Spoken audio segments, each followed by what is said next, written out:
special Runefest Insider Sessions. My name is Simon, and I will be hosting this afternoon's proceedings. There are 5 Insider Sessions for you to enjoy and participate in. Now, as the title suggests, they've been designed for you guys to get the inside knowledge from those involved in creating, writing, and developing RuneScape. Okay, I'm the noob amongst us all, so I apologise for that, but I thought it best to throw myself into the deep end and spend a little bit of time with the elite players. So be gentle, don't tank me too much. See, I know my stuff. Okay, it gives me great pleasure to introduce RuneScape Genesis. Where better to begin than these guys? Please welcome the creators of RuneScape, Andrew and Paul Gower.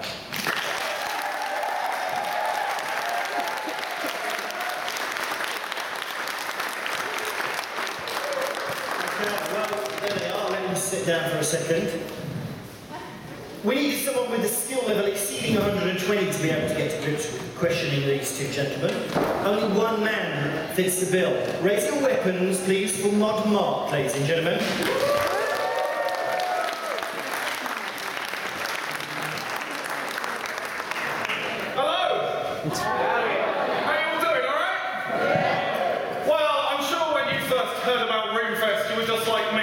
There's 2 things that must happen at Runefest. The first one was, there's got to be a balloon drop with some party hats. The second thing was, I really needed to find out why Andrew Gower was so obsessed with cabbages. And thus, Runefest and RuneScape Genesis was born.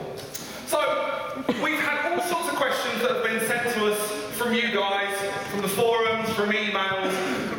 We've worked out all the questions, we know exactly what we're going to ask. So sit back for the next 40 minutes while you learn how RuneScape was born. So, we'll start with question 1.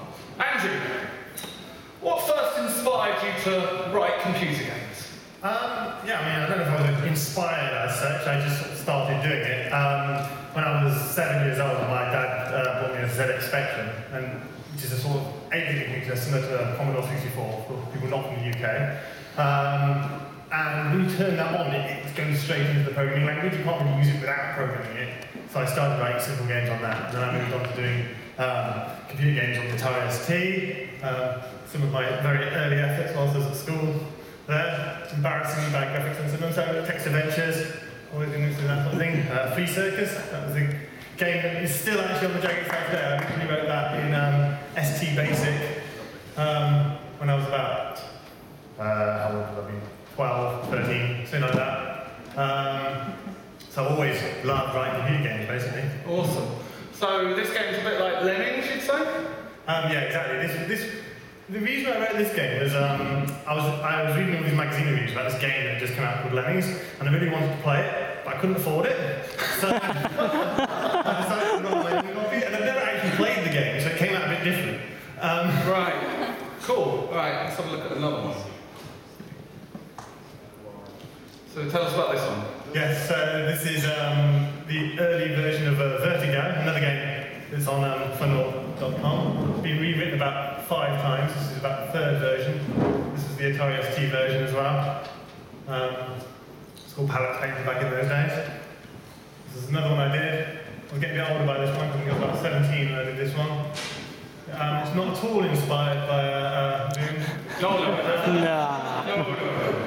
Again, I wanted to play Doom, couldn't because it was a PC game and only had the Atari ST, so I was forced to run my own copy. Here's one of my favourites. Yes. There's elements, you could sort of RuneScape in this game, just an adventure I did. This one was inspired by Monkey Island. And I've always liked sort of point-and-click graphical adventures, and a lot of the way the quests in RuneScape work has been inspired by this sort of gameplay.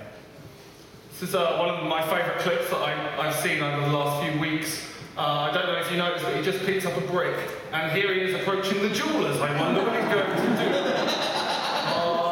Or is he going to throw the brick? I think not how you win the game. Oh yes, he's thrown the brick! Well, that'd be like, oh no,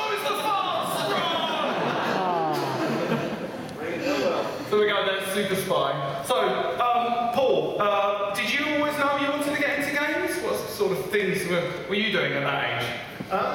To start off with, Andrew was the one who was the programming whiz who came home from school every day to code. I didn't quite feel I had the patience for that, but slowly it came to be that Andrew was writing computer games, and then he was just starting to write a computer game, and then there wasn't any content to it, so I got involved with helping Andrew from a fairly early age as well.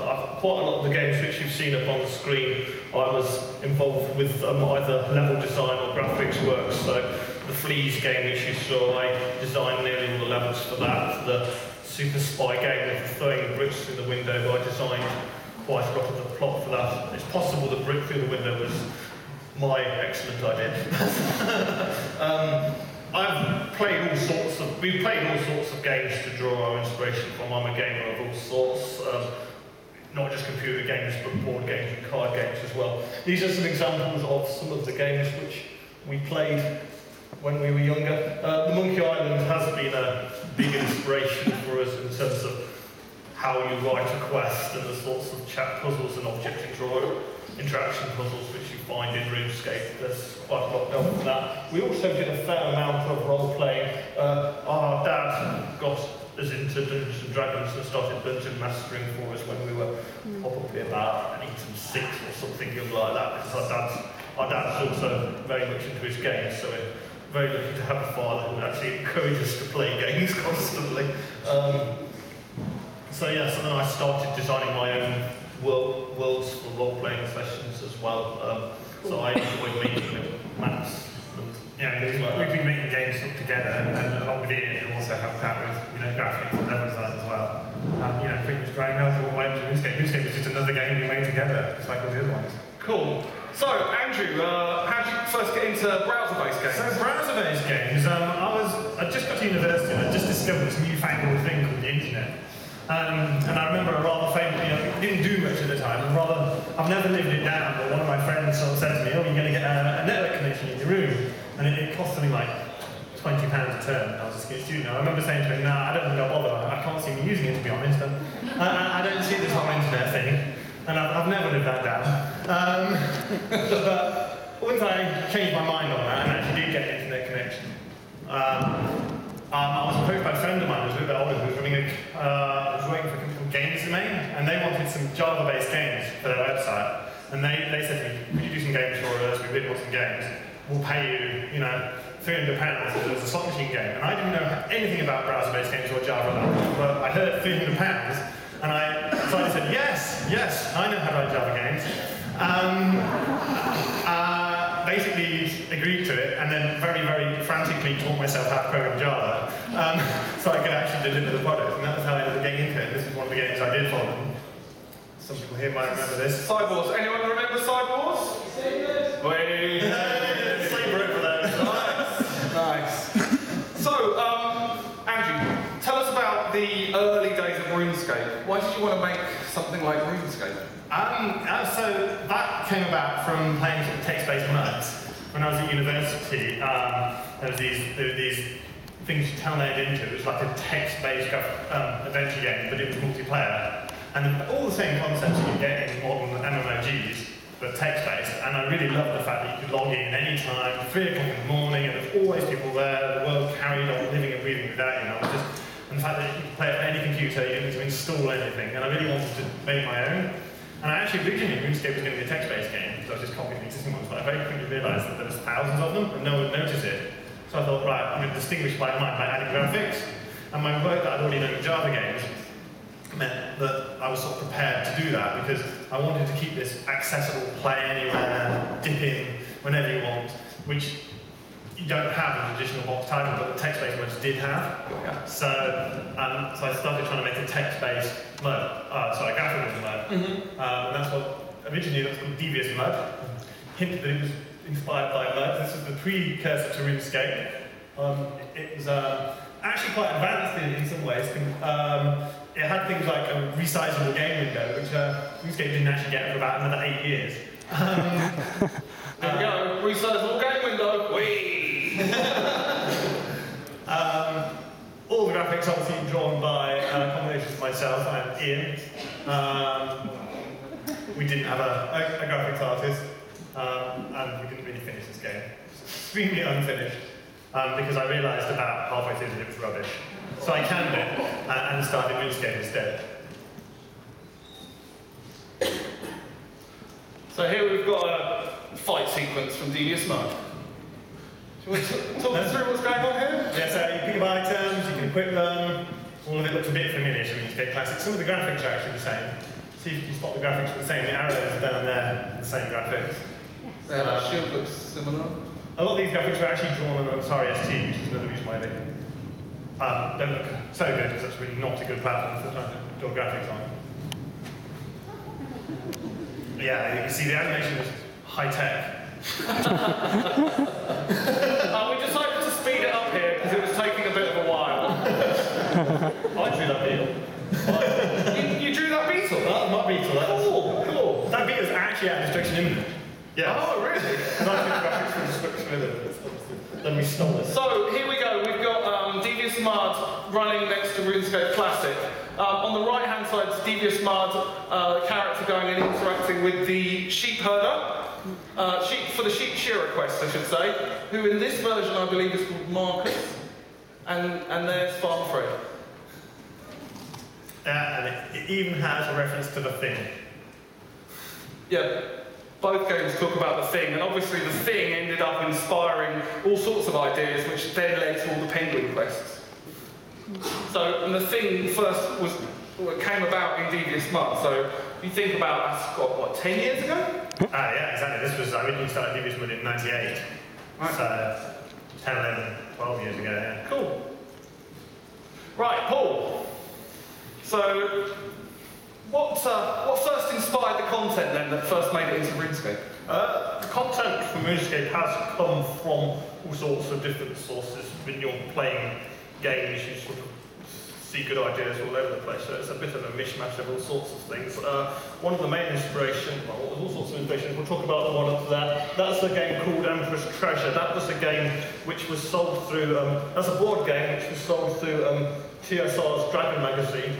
And that gave me certain ideas of how I felt a fantasy world map should be laid out. So there's certain similarities in that you've just got very defined zones of sorts of terrain, and then you've got cities splotched about with roads connecting it very much in a similar style to how we did RuneScape Classic. So there's a RuneScape Classic map there, which has certain similarities. You've got the same sort of different coloured zones, so the dark green's the forest, and the light green's plains, the sort of greeny blue colour down the bottom's a swamp. That's not actually a map of RuneScape Classic. That was the plan I was going to do of RuneScape Classic. There's certain similarities you might notice. There's a lot of familiar names like Varrock and Lumbridge and things like that. Ooh, it's gone, sorry. One thing you might notice is that the core area around Varrock and Warlock's Tower and the haunted house and stuff is very similar, except that it's actually a mirror image of what RuneScape is in today. And there is a good reason for that. And the reason for that is the early map editor, which Andrew made for me, it had a little bit of a bug where everything that you drew in the map editor, when it came out in the game, it actually came out as a mirror image. So I actually, to start off with, I was actually following my map precisely in the map editor. The game came out the other way around. It came out the other way around, so it was still easier to map it back to front and then carry on like that. So yeah, I got my Y space. The game's actually upside down, and I didn't realise. I just turned the camera the other way up, so I didn't realise I'd generated all the geometry upside down. And I didn't realise ages later that it was a mirror image. Yeah, crazy.